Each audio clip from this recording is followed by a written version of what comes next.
Something strange is happening in Nollywood right now.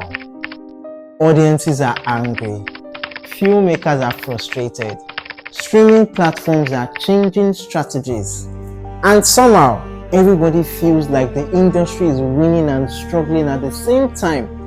Because in 1 week alone, people complain about prison uniforms in Blood Sister Season 2. A major filmmaker said Nollywood may never truly grow until filmmakers control distribution. My Father Shadow returned to cinemas after already becoming an award-winning international film. And somehow, a romantic comedy quietly made box office history while beating a Hollywood giant in Nigerian cinemas. That's not random. That tells me something bigger is happening underneath the surface of Nollywood. And tonight, we need to talk about the part nobody is explaining properly. Because if you really understand what's happening right now, you will understand when Nigerian cinema is heading in the next 5 years. So let's start with Blood Sister Season 2. The trailer drops, and immediately social media starts cooking the production. You would see comments like, "This prison uniform looks fake. Who designed this? This is not realistic. Nollywood needs to do better." And honestly, at first glance, I understood why some people reacted that way. But then I realized something very important. Most audience don't actually know the restrictions Nigerian filmmakers are working under. In Nigeria, you cannot just wake up and use official uniforms or prison uniforms freely in productions. There are approval processes, there are regulations, there are permissions involved, and here's where it gets tricky. Crime thrillers usually show corruption, violence, manipulation, or institutional failure.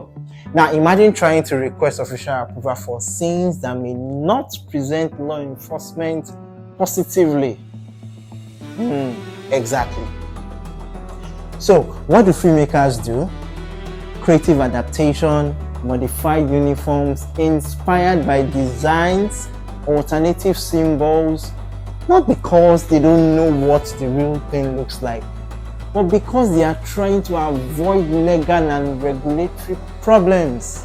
So now I want to ask something honestly. Should filmmakers prioritize realism, even if it risks censorship or legal issues? Or should audience be more understanding of creative compromises? Because I think this conversation exposed the bigger issue. Nigerians sometimes judge the final product without understanding the system behind it. And beyond criticism, let's not ignore something important. Blood Sister remains one of Netflix Africa's most talked about originals. That cast lineup alone tells you Netflix and Ebony Live are not playing around. Some people also asked, why continue the story? And honestly, that's a fair creative opinion. But from a business standpoint, success changes everything. If a show performs globally, platforms want more content from that universe. That's how streaming works everywhere. Then filmmaker Ni Akimolayan said something that started another serious conversation. He said, Nollywood may never fully grow until filmmakers control their own distribution. And honestly, he is not wrong. But I also think people are ignoring the biggest issue of all, the economy. Right now, most Nigerians are surviving first and entertaining themselves second. That changes everything. Entertainment becomes optional. Cinema becomes optional. Streaming subscription becomes optional. So when people say, why don't Nollywood filmmakers build their own streaming platform? That question should be, who exactly will consistently pay for it? And this is where things become uncomfortable, because the issue may not actually be content quality anymore. It may be purchasing power. Now let's talk about something filmmakers quietly complain about all the time: piracy.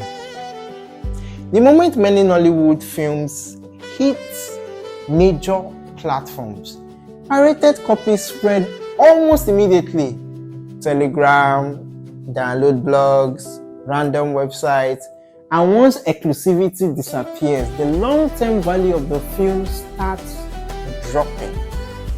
This is why My Father's Shadow returning to Nigerian cinemas actually makes strategic sense. Some people said, but isn't it already streaming? Yes, but not everywhere. One thing many viewers don't understand is territorial licensing. A movie cannot exist on a platform internationally while remaining unavailable in Nigeria. That happens all the time. After the AMVCA, suddenly everybody started searching for My Father's Shadow. People were asking, where can I watch this? I've never heard of this film before. Why is everybody talking about it? And that is exactly why bringing it back to the cinemas is smart. The producers are responding to momentum. They are maximizing attention while people are curious. Now let's talk about the film that shocked the industry financially. Call of My Life. This movie opened huge, and honestly, I'm not surprised. They built a promotional machine around this film. Celebrity influence, music culture, fan engagement, emotional marketing, everything aligned.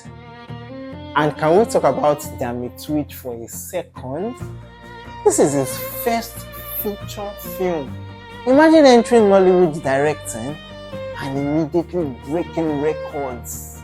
That's insane. I think Nollywood is entering a strange but exciting phase. One side is chasing global recognition, the other side is chasing streaming success.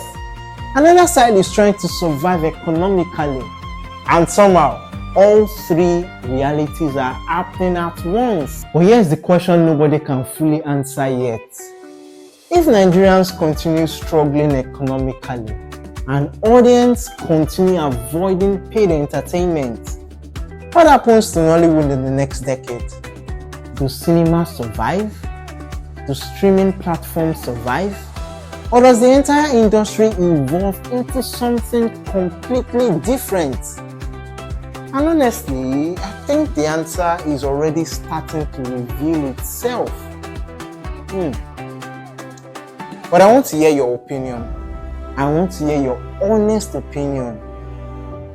When Nigerians too ash on Blood Sister Season 2, do you think Nollywood should build its own streaming platform?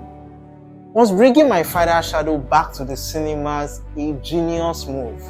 And do you think Call of My Life proves marketing is now just as important as filmmaking itself? Drop your thoughts in the comments, because this conversation is way bigger than movies now. If you enjoyed this breakdown, make sure you subscribe to Pops TV.